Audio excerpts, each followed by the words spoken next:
Today, we'll be talking to Qasim Rashid, a candidate for Congress in Illinois in the 11th Congressional District over there. Qasim, thanks for joining American Muslim Project. I think the first question is, how is the campaign going? Thanks for having me. I said it's going great. We're building incredible momentum. We're hitting our targets. We're knocking doors like crazy, having outstanding conversations. And it's just reaffirming my belief that a people funded campaign that reaches the needs of working people in a meaningful and diverse and representative way is far more powerful than a corporate funded attack ad driven campaign. And that's what we're betting on. And that's what we hope will carry us across the finish line. Yeah. I think that your politics are very similar to my politics. And so that's why, I love having you on to talk about it. But maybe a quick rundown on, 5 or 6 key issues for you that you think the voters in your area are going to resonate with. Definitely. Well, I'm running for U.S. Congress in the 11th District of Illinois. This is basically the colored counties or the suburbs of Chicago. A pretty blue district. So the primary on March 19th is the determinative election. I will never say the general election is easy, but I will say it will be easier than this primary election, which is, of course, very difficult in and of itself. And the main issues are what you would expect, right? Economic justice, climate Yeah. justice, healthcare access, combating the opioid crisis, getting tuition costs under control, protecting civil rights. And these are all issues that the incumbent has not just been apathetic on, but demonstrably destructive on. And as we make the contrast, we're seeing some amazing success stories. I was at a meet and greet last night, and a gentleman, an older gentleman around 80 years old, told me that he's a theoretical physicist and he's worked with my opponent, a former physicist, for 20 years, and that I had no chance of earning his vote. The event ended with him writing me a donation check and asking me to come to his home for a meet and greet so he could Wow. urge his friends to vote for me That as is well. amazing. I mean, that's what it's all about, right? Like, just Yep, getting yourself out there and that's it. and making the appeal that you are the better candidate or the candidate for this moment. Right. That's right. How I noticed that you were posting on social that, your challengers don't show up to debates, or one of them hasn't been coming or showing up and leaving early. What's that about? Yeah, the incumbent, a guy named Bill Foster, committed to 3 debates, and he backed out of all 3 of them. And then the one debate he showed up to so far, he skipped out midway and bounced like a bad check. And it's really, I think, a testament to how problematic his record is. The bottom line is he wants voters to vote for a record that even he isn't willing to defend. Wow. And there's just no two ways about it. And if you watch the first half of the debate where he was there, you could see him squirm and get upset and get frustrated and not really answer the questions or answer any kind of coherent answer given the values of this district. And so our promise from day one has been to be transparent, to be accountable, to be unassailable. And I think our democracy is strengthened by showing up and letting voters scrutinize you. He seemed to 100%. be taking a Donald Trump approach of let me just avoid debate altogether and hope that people vote for me based off of some mythology as opposed to the facts needed to protect our democracy.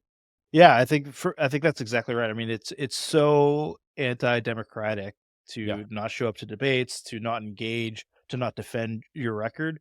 And I think, it's probably also a testament to your debating skills and your eloquence as well, right? Like, I feel like you do a great job speaking for yourself, your views, but also challenging people. I see this on social quite a bit with your videos and your commentary and whatnot. Like, you uh um point out all the hypocrisies and differences, not only in your opponents, but, you know, uh, sure. pe No, no, people across the world.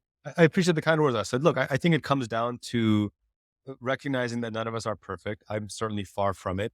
And when you speak from a place of conviction and knowledge and experience. And when you have those things backing up your statements, you can speak with a lot more For sure. confidence.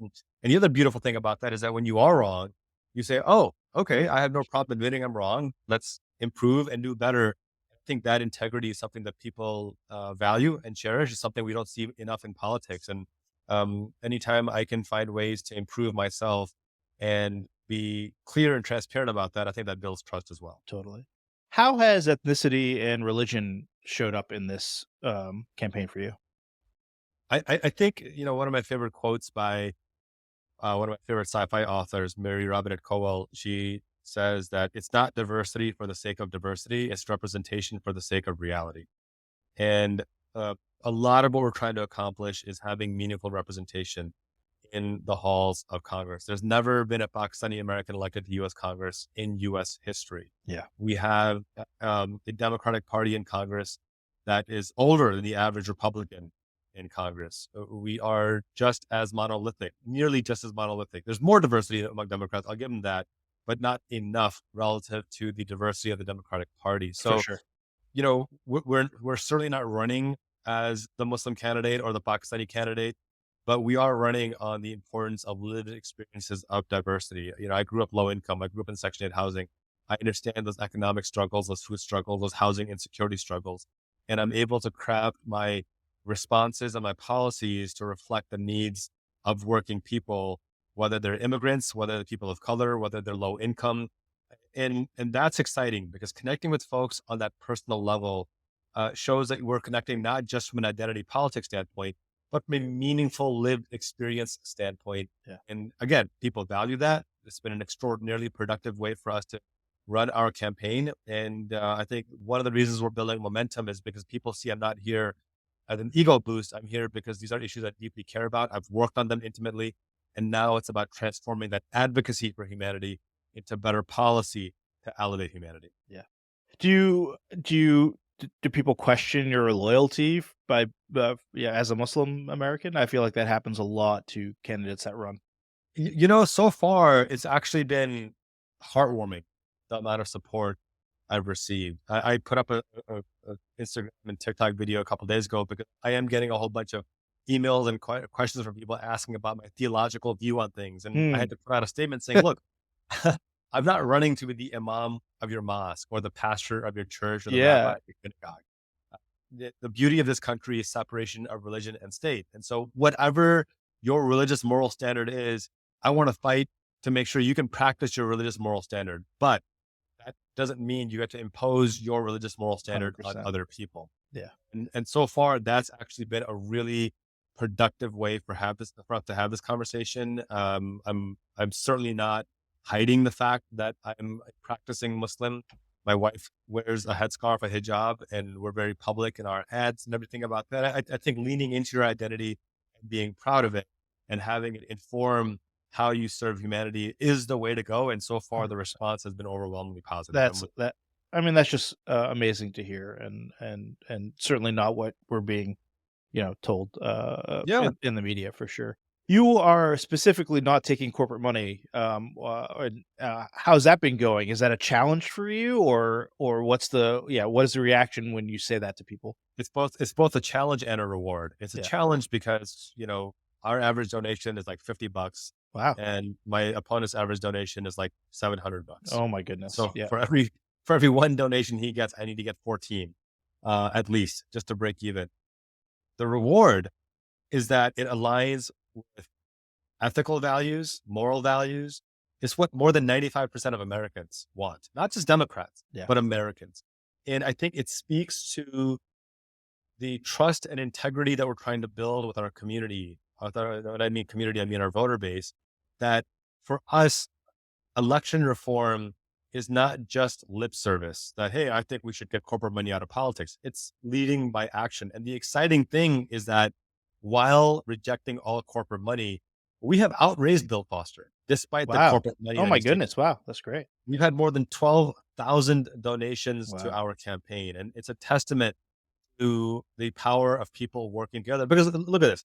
If I say we need to get corporate money out of politics because it's corrupting, but then I take corporate money myself, what I'm effectively saying is it corrupts everyone else except Except me. for you, right? My purpose, right? Yeah. It's just such a nonsensical statement. Totally. And Yeah. so I'm proud that we're leading by example. I'm proud that we're raising the resources that we need.